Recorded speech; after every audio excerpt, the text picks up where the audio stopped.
the Kinera Celest Pandamon 2.0. Let's talk about it. Now this IEM was sent out by HifiGo, and I much appreciate them sending this out to me. This is a revamp of their old Pandamon. I think it's a better design. This is a lot like their Kinera Phoenix Call, their Plutus Beast, or their Dark Phoenix, and I think it has a better overall design character. I like how it kind of matches the design language of their modern and more new IEMs, and I think this is a really awesome revamp of kind of a cool IEM, but it matches their aesthetics much better. It has a really nice case that comes with it. I like the simple black nature of it. It has 2 sets of tips. I really can't complain. This is a really good value compared to what you get with a lot of other IEMs. Now we have the black wide bore vocal tips. We also get a pair of the red 602 balance tips. Now let's talk about what's included. The cable it comes with is pretty nice. It feels good in the hand. It has a nice little feeling cable, nice little chin slider. It feels nice in hand. It's not the nicest Kinera cable, but it's appropriate for its price and really nice. This shell design is amazing. Like, if you can tell this looking at the Awful Magic 1, it's a lot smaller than the Magic 1. We compare this to the Fat Frequency Grand Maestro. You can tell how it's just a lot smaller. It's a cute, easy to fit in your ear IEM, and it's really classy looking. Now the sound, if I had to characterize it overall, I think it's a good sounding IEM, and it has a lot of great points to it. It's not perfect, but in some ways it's one of my favorite Celest IEMs. It does a lot of things great in the lower mids and upper mids, and has nice upper details, especially for its price. It has a sweet sound, and it's really quite enjoyable and fits easy in the ear. Let's talk the graph of the Kinera Pandamon 2.0.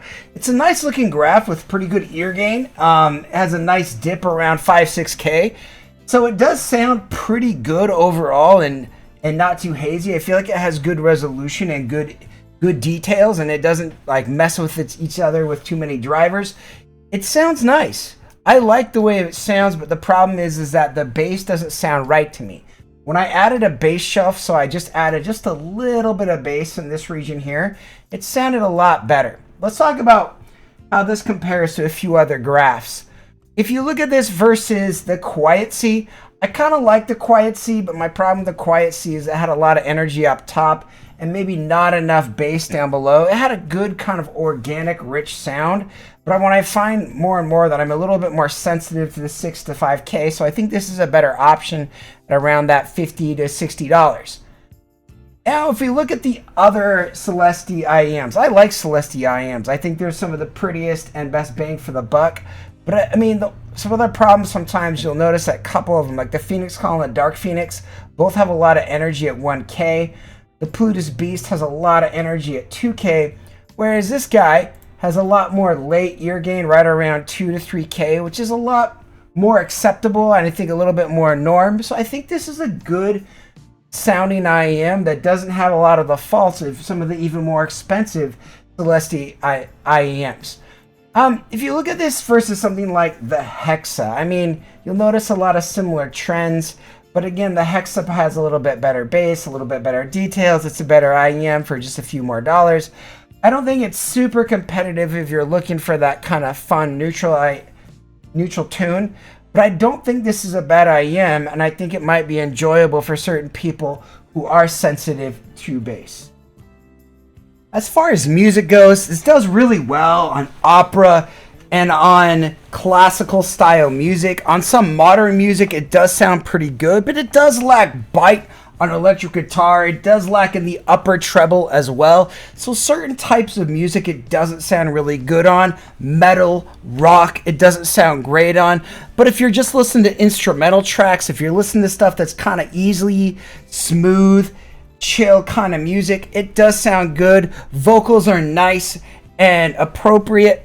It's a solid IEM. It's just not perfect. It's not my favorite, but it does sound really nice, and it works with many genres of music, and I find it very enjoyable and very fun for almost everything that I throw at it. Very solid IEM that has unique, fun flair and sounds great with many different types of music.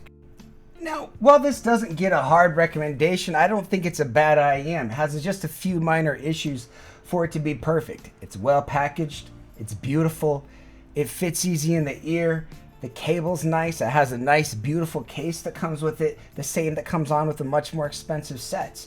I think its sound is not perfect, but what is? This is a good IEM and I think you'll enjoy it if you try it. You're still here. It's over. Go home. Go watch another IEM video. It's done. That's the entire video. What more do you want?